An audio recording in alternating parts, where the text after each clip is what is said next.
Boa tarde, amados irmãos, amadas irmãs.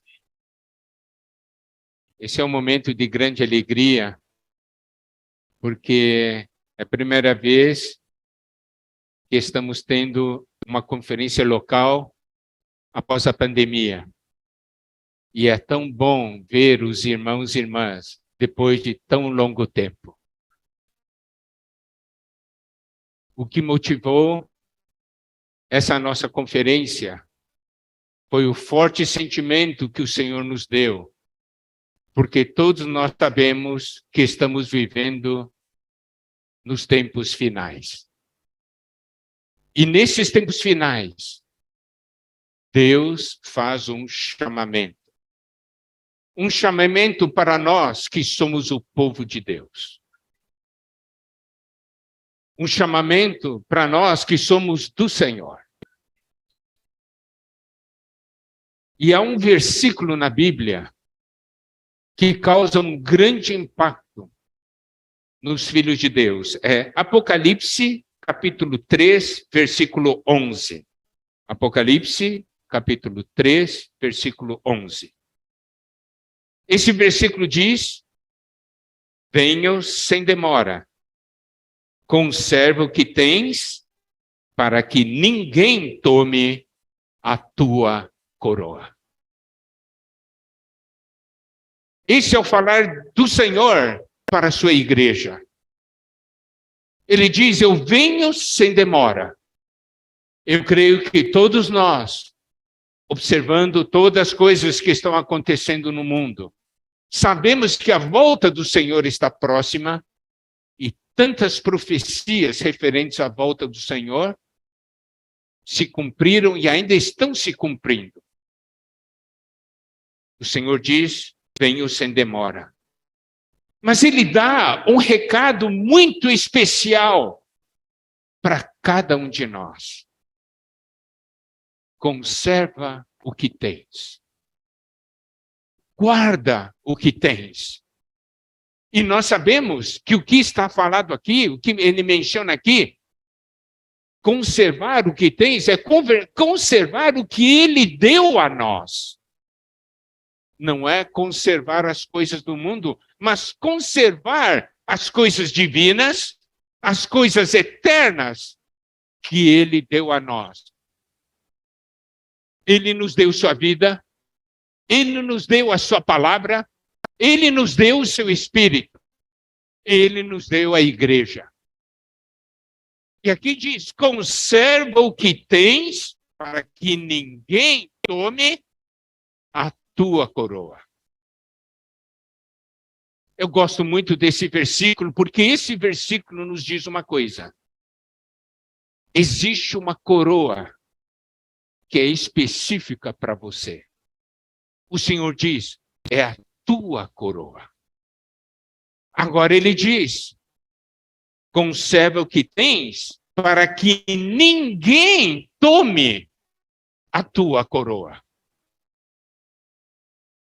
Isso quer dizer que Deus não quer que você perca a coroa que ele preparou para você. Tá certo? Eu não vou entrar para detalhar o que é essa coroa. Isso poderemos falar em outra oportunidade. Mas aqui há um recado muito forte do Senhor. Há uma coroa que é para você, que eu não quero que você perca. Porque desde o momento que o Senhor nos salvou, ele preparou algo para nós. E é para você e para mim. É a sua coroa. É a minha coroa. É uma coroa personalizada. Não quer. Ele não quer que ninguém tome a nossa coroa. E é por isso que nós estamos tendo essa conferência. Porque isso é algo que arde em nossos corações. Deus realmente fez um chamamento a tantos irmãos e irmãs. Um chamamento a todos nós. Porque ele quer dar o melhor para nós.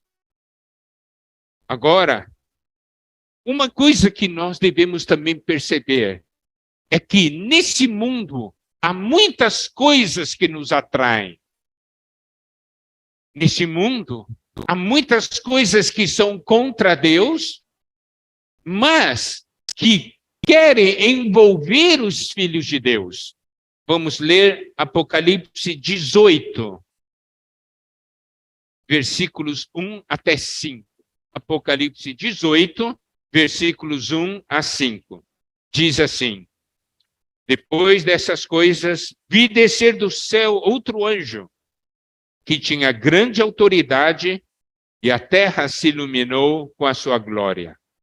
Então exclamou com potente voz, dizendo: caiu a grande Babilônia, e se tornou morada de demônios, covil de toda espécie de espírito imundo e esconderijo de todo gênero de ave imunda e detestável. Pois todas as nações têm bebido do vinho do furor da sua prostituição. Com ela se prostituíram os reis da terra, também os mercadores da terra se enriqueceram à custa da sua luxúria. Agora preste atenção aos versículos 4 e 5.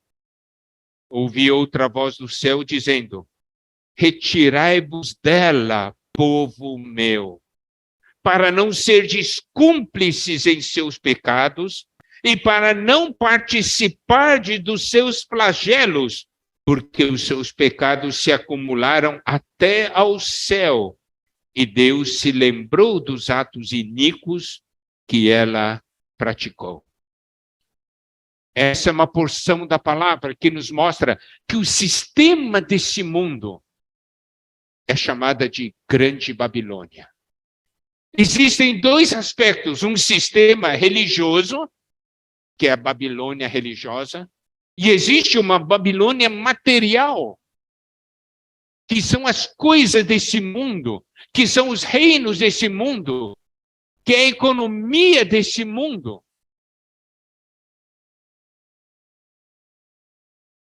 E aqui nos mostra que todo esse sistema é um sistema onde os demônios estão e os espíritos imundos estão. Agora, Deus, no versículo 4, faz um chamamento: retirai-vos dela, povo meu. Retirai-vos dela, povo meu, para não seres cúmplices em seus pecados e para não participar dos seus flagelos. Aqui é um chamamento: saia. Não permaneça nesse sistema. E esse é um chamamento de grande importância. E esse chamamento é um chamamento que está em toda a Bíblia. Olha só, eu vou ler Isaías 52, 11. E diz, Isaías 52, 11: retirai-vos, saí de lá, não toqueis coisa imunda, saí do meio dela, purificai-vos, vós que levais os utensílios do Senhor. Aqui nos mostra que tem um povo de Deus que estão com utensílios do Senhor, que levam utensílios do Senhor. Isto é, um povo que leva consigo coisas de Deus, mas que está na Babilônia. E ele diz: retirai-vos, saí de lá, não toqueis coisa imunda.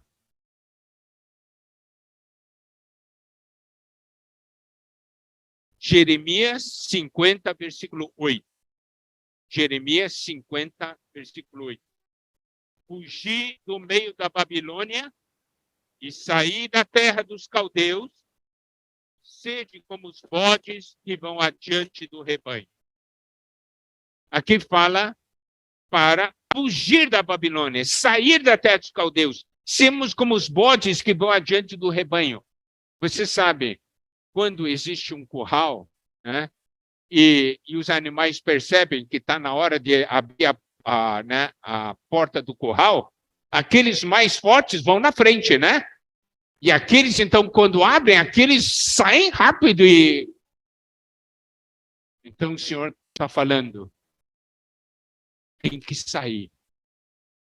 Tem que lutar para sair. Não é para permanecer. Jeremias 51, 45 diz o seguinte: saí do meio dela, ó povo meu, salve cada um a sua vida do brasume da ira do Senhor, do fogo da ira do Senhor. Sabe qual é a nossa preocupação? É que no nosso dia a dia, nós nos esqueçamos de quem somos, a que povo nós pertencemos, e acabamos nos envolvendo com o sistema desse mundo. Acabamos nos envolvendo com a Babilônia. O Senhor nos diz para nós sairmos. Quer ver? 2 Coríntios, capítulo 6, versículos 14 a 18. É uma porção muito importante. Não vos ponhais em julgo desigual com os incrédulos. Porquanto, que sociedade pode haver entre a justiça e a iniquidade? Ou que comunhão da luz com as trevas? Que harmonia entre Cristo e o maligno?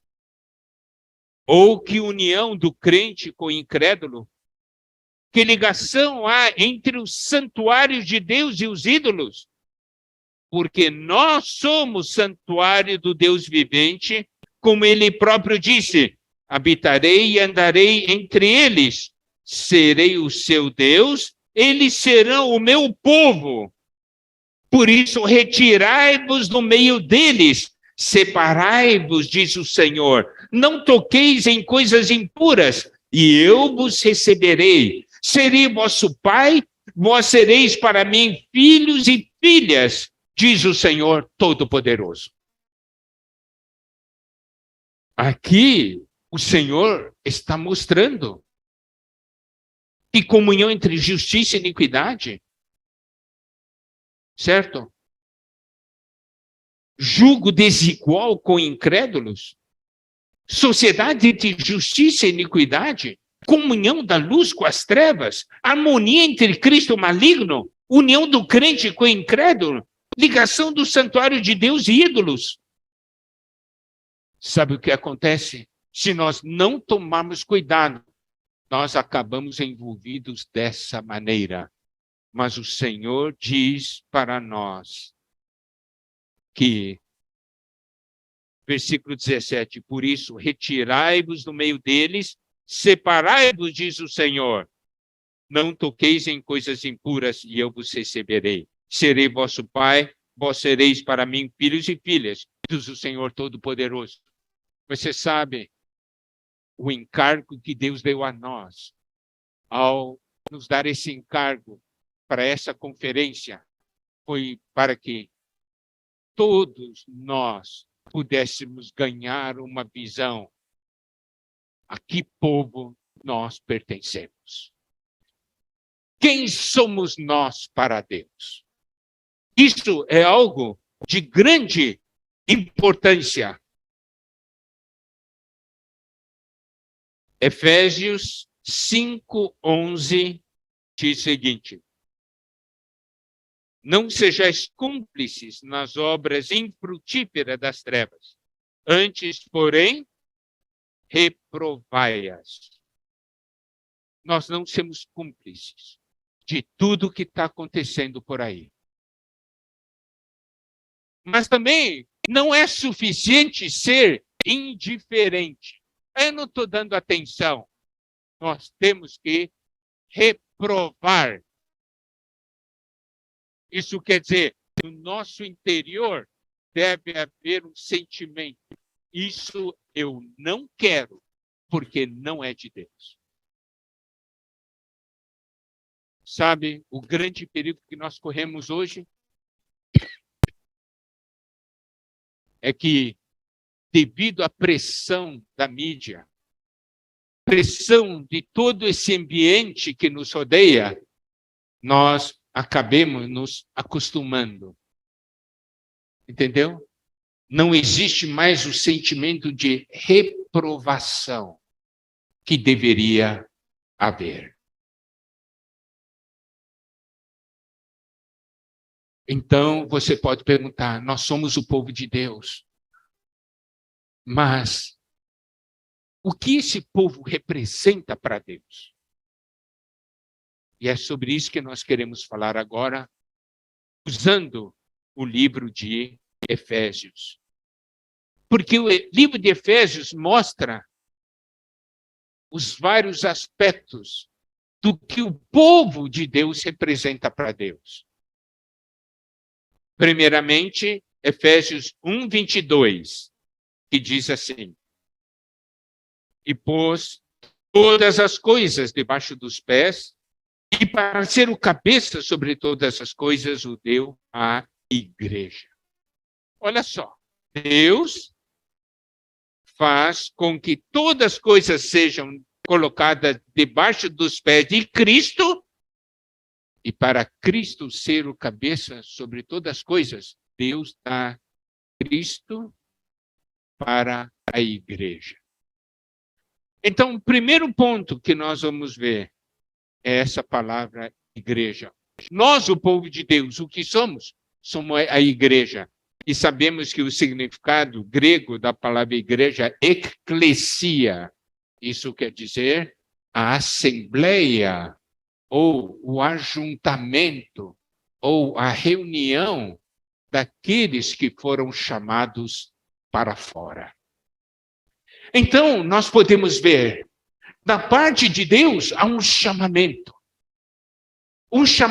para fora de tudo aquilo que é negativo, um chamamento para fora de tudo aquilo que não é Deus.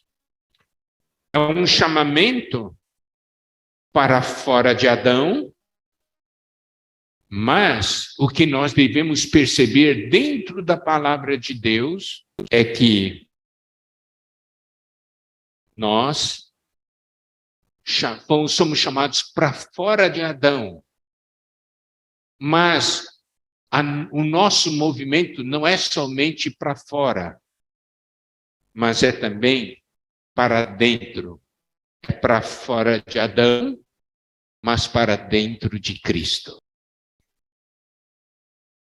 É para fora da carne, mas para dentro do Espírito. É para fora do mundo, mas para dentro da igreja. É para fora do velho homem, mas para dentro, do novo homem. Para fora da vida da alma, para dentro de um viver no Espírito.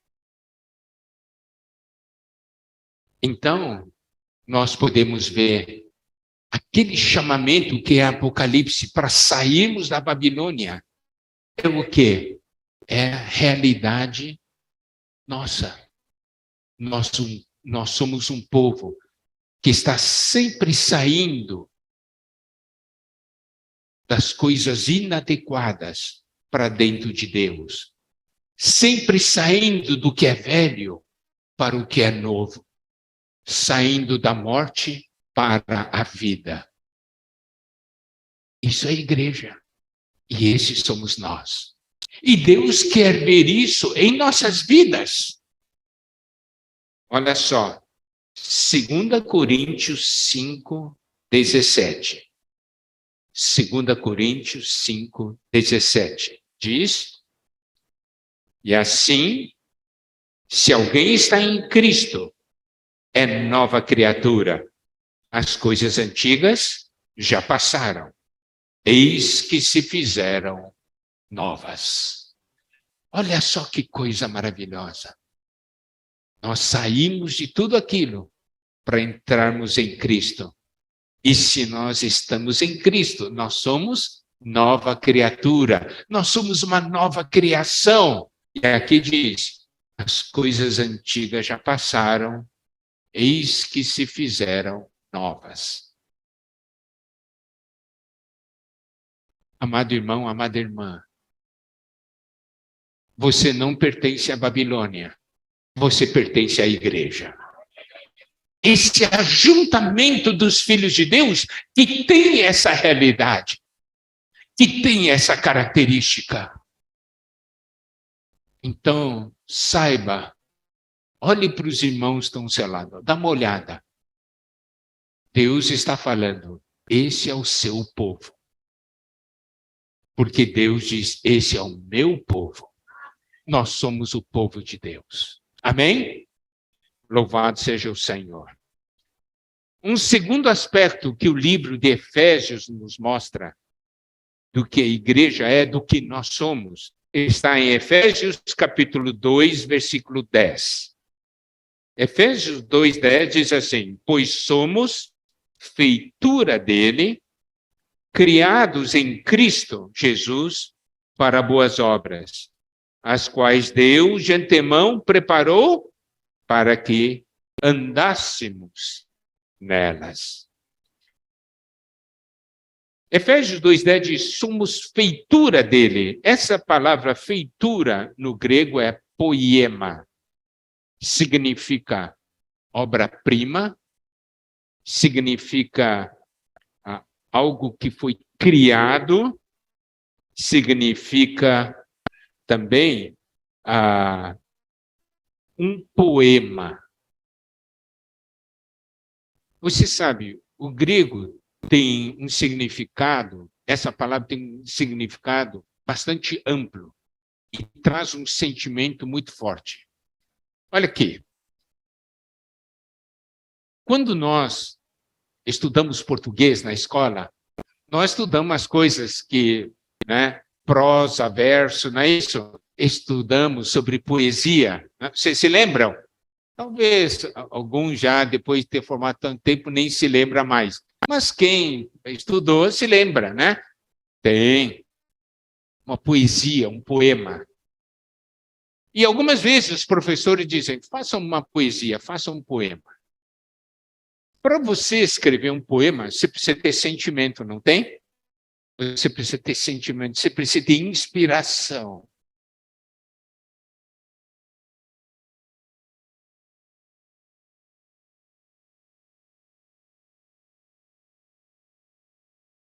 Daí o cara lê o poema e diz assim, o autor aqui está triste, né? Ou o autor aqui está alegre, ou quando lê o poema, diz, o autor está apaixonado. Não é verdade? É assim, por quê? Porque quem escreve o poema coloca todo o seu ser naquele poema. Coloca todo o seu ser e ele escreve. E ele quer que as pessoas que leem esse poema consigam captar o sentimento dele. Nós somos o poema de Deus. Isso quer dizer o quê? Que quando o Senhor nos criou, e quando o Senhor criou a igreja, quando o Senhor gerou a igreja, quando o Senhor estava trabalhando na igreja, ele estava escrevendo um poema. E na igreja, que somos o poema de Deus, então Deus começou a colocar todo o sentimento dele. Eu vou te dar um exemplo. Quando as pessoas olham para nós, eles estão lendo o poema de Deus, poesia de Deus. E as pessoas percebem assim.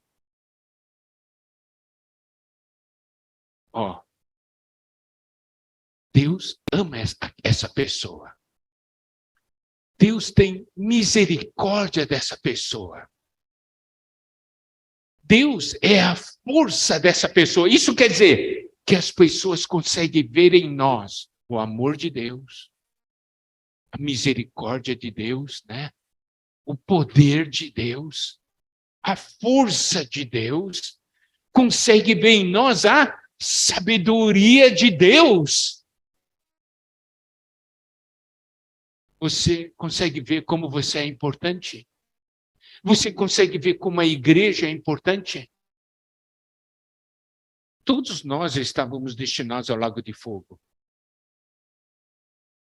Todos nós, antigamente, vivíamos uma vida pecaminosa, mas agora nós nos convertemos, somos do Senhor, nossa vida mudou, e as pessoas conseguem ver, essa pessoa é diferente.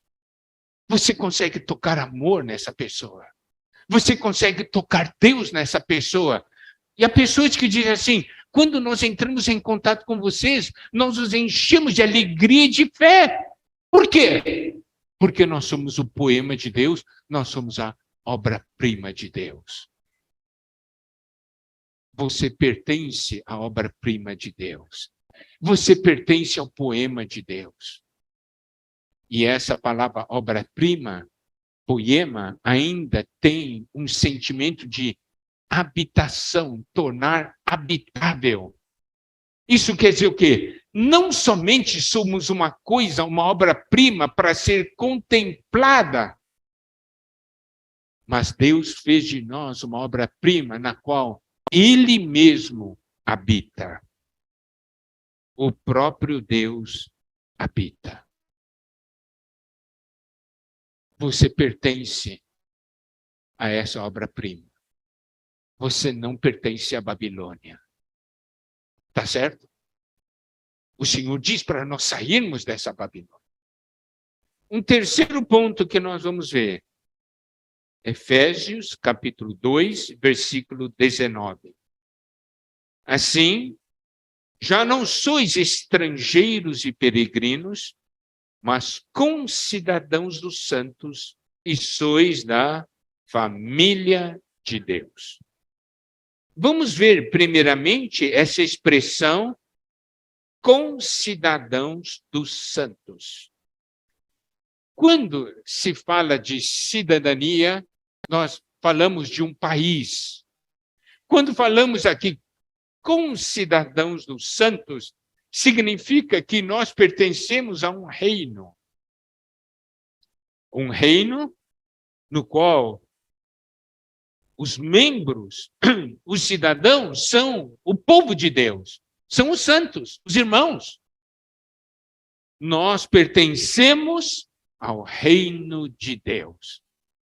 Há um reino, e nesse reino existe a autoridade de Deus. A esfera do reino é a esfera onde Deus exerce a sua autoridade, onde a vontade de Deus é feita. Olha só. Colossenses 1,13.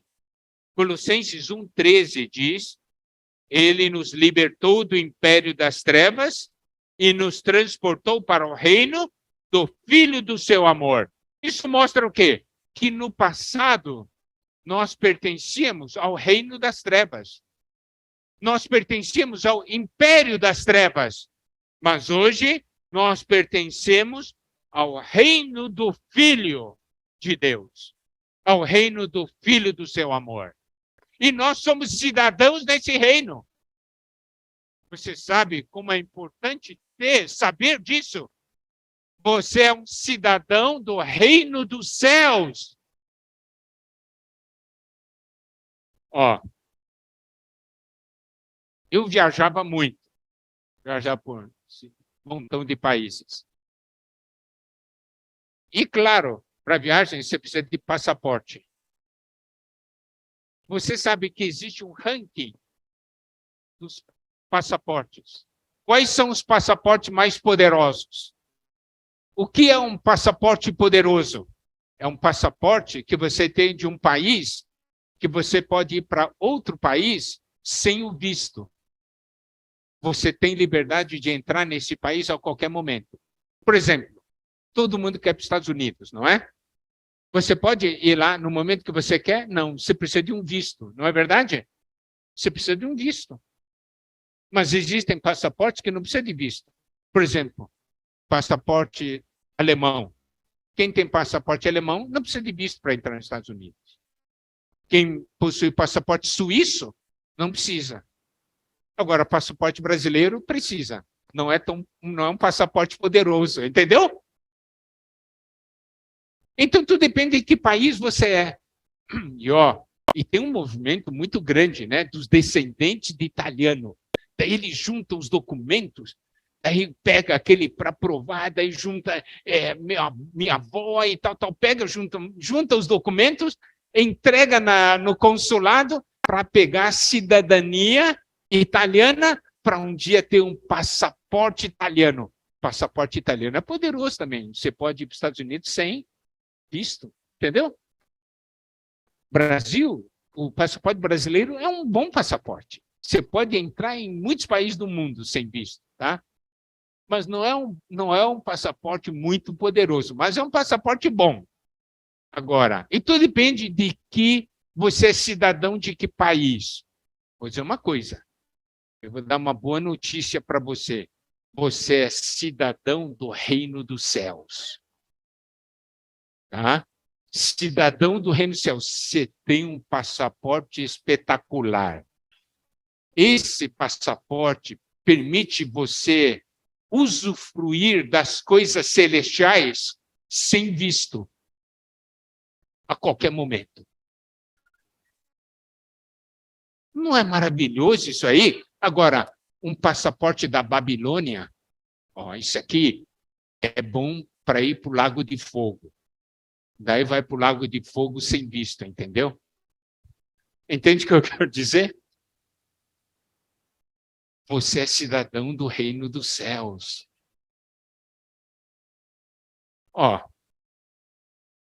Quando você é cidadão de um país, você não quer desfrutar de todos os direitos que esse país te dá? Claro que você quer desfrutar de todos os direitos que esse país te dá. Você é um cidadão do reino dos céus. Você não quer desfrutar de todos os direitos que os céus querem te dar? Mas sabe o que é o nosso problema? Nós somos cidadãos dos reinos dos céus, mas vivemos como um cidadão lá da Cochinchina, entendeu o que eu quero dizer? Lá do fim do mundo. Você tem um passaporte mais poderoso do mundo, que dá acesso aos céus, e está vivendo uma vida sem desfrutar dos direitos desse passaporte. Mas, claro, olha só, Hebreus 11:16. Mas agora aspira a uma pátria superior, isto é, celestial. Nossa pátria é superior, nossa pátria é celestial. Nós somos concidadãos dos reinos, dos santos, certo? Fazemos parte desse povo, desse reino. E por isso Deus não se envergonha dele de ser chamado seu Deus, porquanto lhes preparou uma cidade. Você percebe, olha, o poder dessa palavra, o que está nesse versículo?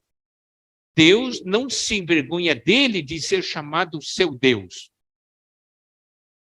Carlos, é como se Deus falasse para o universo inteiro, eu sou o seu Deus. Olha, eu sou o Deus do Carlos. E eu não tenho vergonha de dizer que eu sou o Deus dele. Não é algo maravilhoso? Deus não tem vergonha de você, porque você pertence ao povo dele. Você foi comprado por ele. Você nasceu de novo. Você tem a cidadania celestial.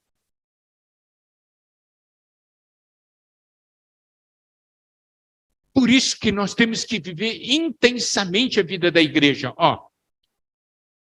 Eu vou muito para o exterior. E você sabe qual é a alegria do brasileiro no exterior? É encontrar outro brasileiro. Você é do Brasil? Que coisa boa! Daí já se sente em casa. É verdade. Daí juntos, acho aqui, sabe onde vende pão de queijo? Ou sabe onde dá para comer uma feijoada? Ó, por quê? Querem comer as coisas do seu país, não é verdade? Alegria de encontrar os conterrâneos. Isso também acontece com a gente. Estamos aí, encontramos um irmão. Se é irmão, aleluia, louvado seja Deus. É a mesma alegria. Porque nós pertencemos ao mesmo povo, nós pertencemos ao reino celestial.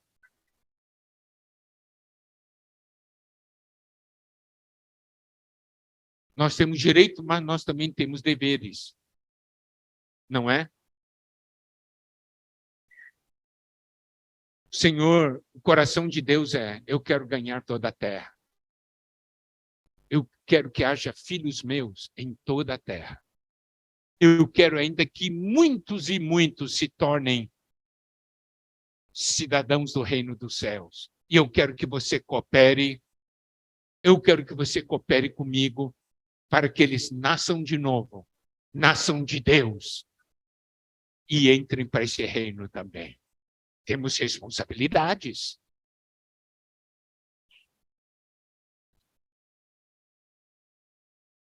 Servir no exército. Isso aqui é uma responsabilidade, não é? Aqui, quando atinge 19 anos, não é isso? É 19 anos, né? 18 anos tem que se alistar. Por quê? É uma responsabilidade. Eu tenho que me colocar à disposição para ser treinado para defender o meu país. Aqui é muito tranquilo, né? É um ano só, né? 6 meses, um ano, uma coisa assim. É um ano, né? Um ano. Mas, vou dizer uma coisa. Tem países que são 3 anos. Por quê? São países que estão sempre em prontidão militar. 3 anos. E tem que aprender. Tem que aprender a lutar para defender. Nós defendemos os interesses de Deus nessa terra. Nós também precisamos nos preparar. Não precisamos? Se Deus quer um exército, onde está o exército de Deus? Precisa de pessoas que se alistem. Está vendo? Nós somos cidadãos do reino dos céus. Não é? Isso é uma coisa maravilhosa. E nosso desejo é que o Senhor trabalhe essa realidade em nossas vidas. Lembre-se disso.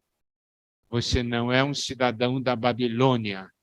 Você é um cidadão do reino dos céus. Agora, Efésios 2:19, de novo, que diz: assim já não sois estrangeiros e peregrinos, mas concidadãos dos santos e sois da família de Deus. Aleluia! A igreja é a família de Deus. Você pertence à família de Deus. Nós todos somos uma grande família. Por quê? Porque todos nós temos uma vida em comum, a vida de Deus. Todos nós nascemos de Deus, não é? Nós todos temos o mesmo Pai. Somos da mesma família. E é por isso que nós chamamos uns aos outros de irmãos. Não é só um título. Irmãos não é só um título, é de verdade. É de verdade. Por exemplo, eu e Nélio, nós somos irmãos. A nossa cara não é muito parecida, mas a nossa vida espiritual, nós expressamos a mesma vida, não é? Espiritualmente nós somos parecidos, fisicamente não. Nós somos da família de Deus. Ó, Marcos 3:35. Marcos 3:35 diz: portanto, qualquer que fizer a vontade de Deus, esse é meu irmão, irmã e mãe. Romanos 8:29. Romanos 8:29.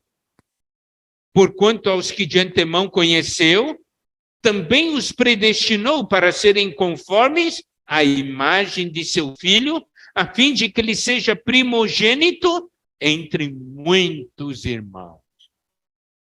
Nós nos tornamos filhos de Deus, nosso Senhor Jesus era o filho unigênito, ele se tornou o filho primogênito, nós somos irmãos do Senhor. E olha só, Hebreus 2, versículos 10 a 11. Hebreus 2, versículos 10 a 11. Porque convinha que aquele por cuja causa e por quem todas as coisas existem, conduzindo muitos filhos à glória, aperfeiçoasse por meio de sofrimentos o autor da salvação deles. Pois tanto o que santifica, como os que são santificados, todos vêm de um só. Por isso é que ele não se envergonha de lhe chamar irmãos. Você é irmão do Senhor Jesus. Ele não tem vergonha. Tá? Não tem vergonha. Digamos, tá? Você está com o seu irmão na carne, num determinado ambiente, e o seu irmão ali faz o maior escândalo. E todas as pessoas ficam escandalizadas. Você procura sair de mansinho, assim, né? Para não vincular ele com você. Não é assim? Ih, que vergonha!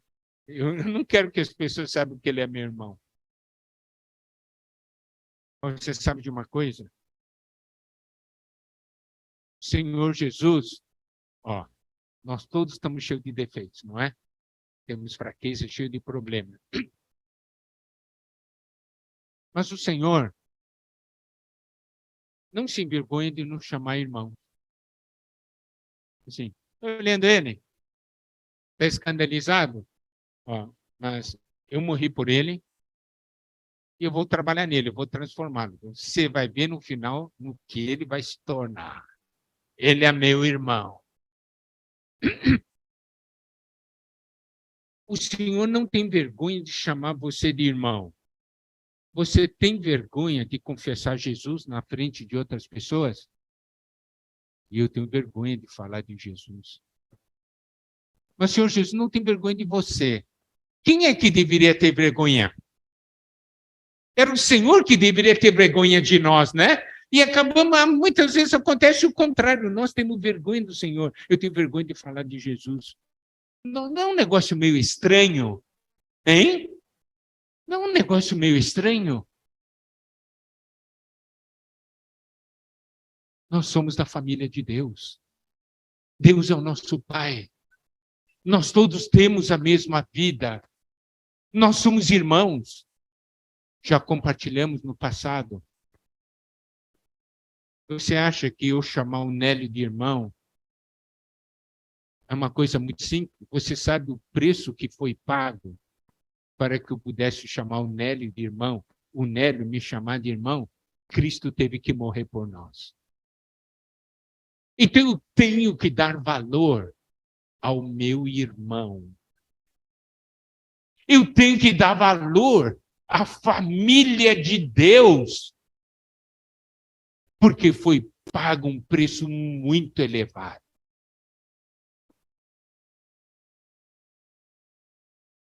Ó,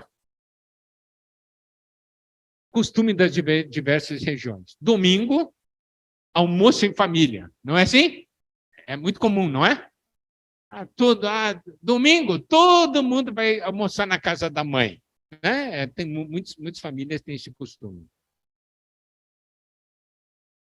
Vou dizer uma coisa. Todos sábado e domingo, nós comemos na casa do Pai.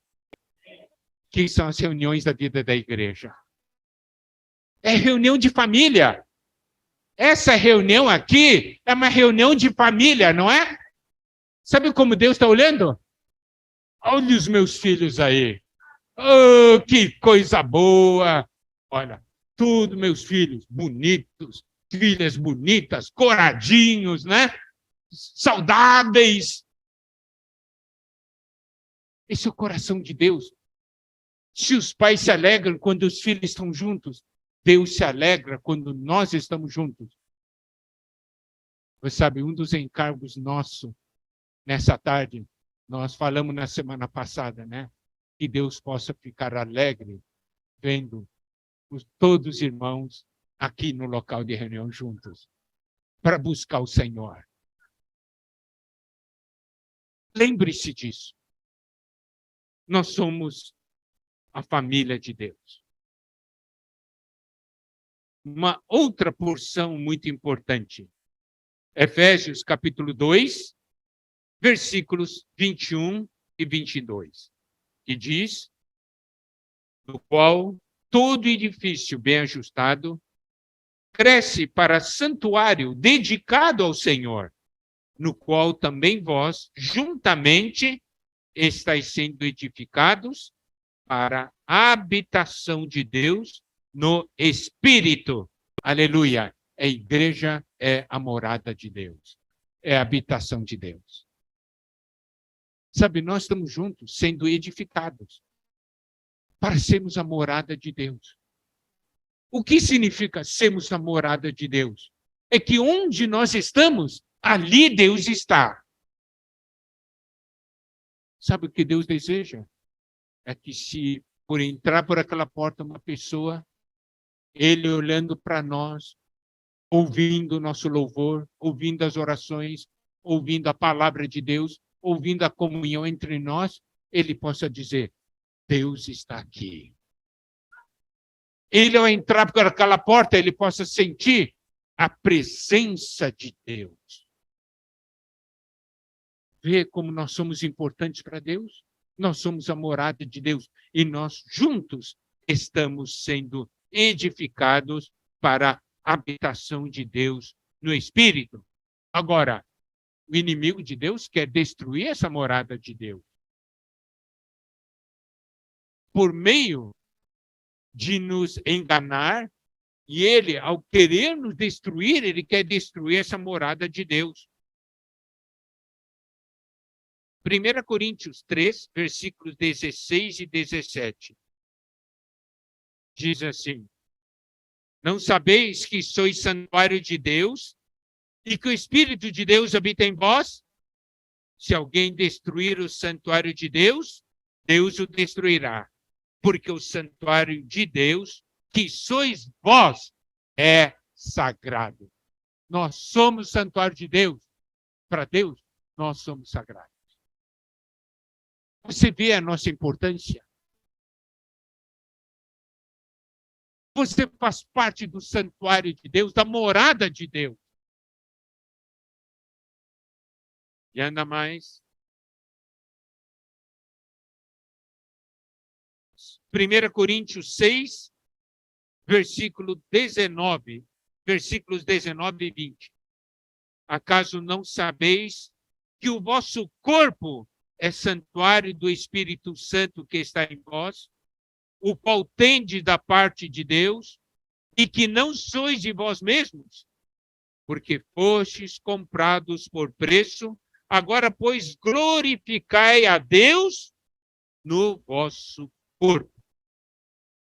Individualmente também somos santuário do Espírito Santo, porque o Espírito habita em cada um de nós. E coletivamente nós somos a morada de Deus. Amados irmãos, amadas irmãs, quando nós passamos a ver o que nós somos e o que nós representamos para Deus, nossa vida vai mudar. Nossa vida vai mudar. Nós vamos viver para essa realidade. Por quê? Porque um dia tudo vai passar. Mas nós ficaremos, nós e Deus, por toda a eternidade.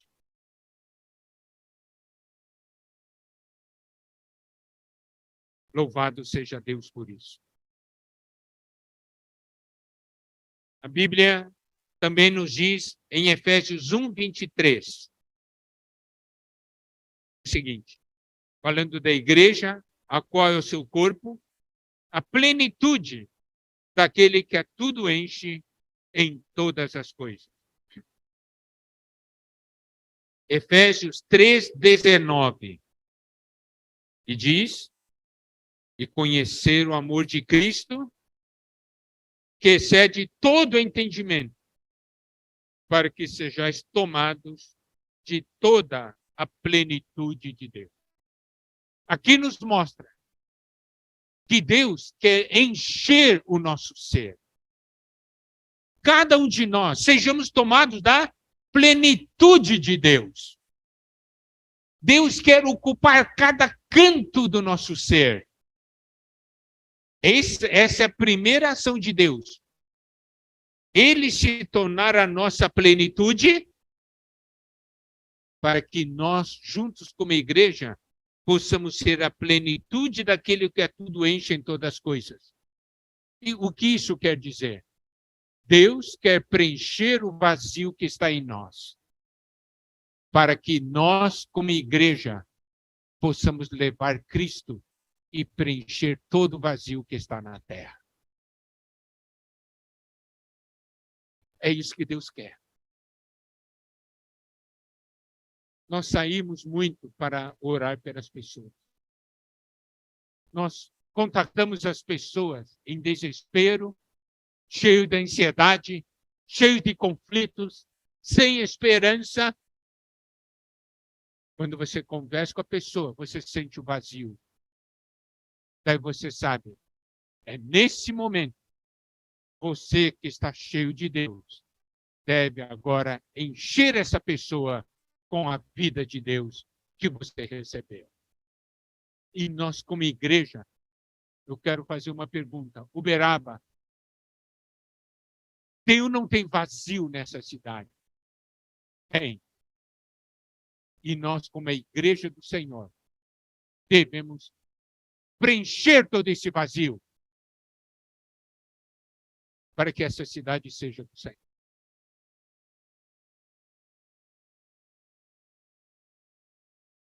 Amados irmãos, amadas irmãs, ao recebermos as revelações, ainda há vários pontos, nós vamos falar amanhã. Eu vou falar só até aqui no dia de hoje. O que eu quero dizer é o seguinte: nós não pertencemos a esse mundo. Nós pertencemos aos céus. Nós não pertencemos à Babilônia. Nós pertencemos ao povo de Deus. Nós pertencemos à igreja. Nós pertencemos ao reino de Deus. Nós pertencemos à família de Deus. Nós pertencemos à obra-prima de Deus. E todos esses pontos que nós falamos, quando você toca nisso, você não sente alegria? Você sabe, é isso que vai trazer sentido para as nossas vidas. Que o Senhor possa nos abençoar, que o Senhor possa nos encher a sua palavra e nos dar essa revelação no nosso espírito. Porque quando ganhamos essa revelação, nossa vida muda. Amém? Que o Senhor abençoe a todos nós.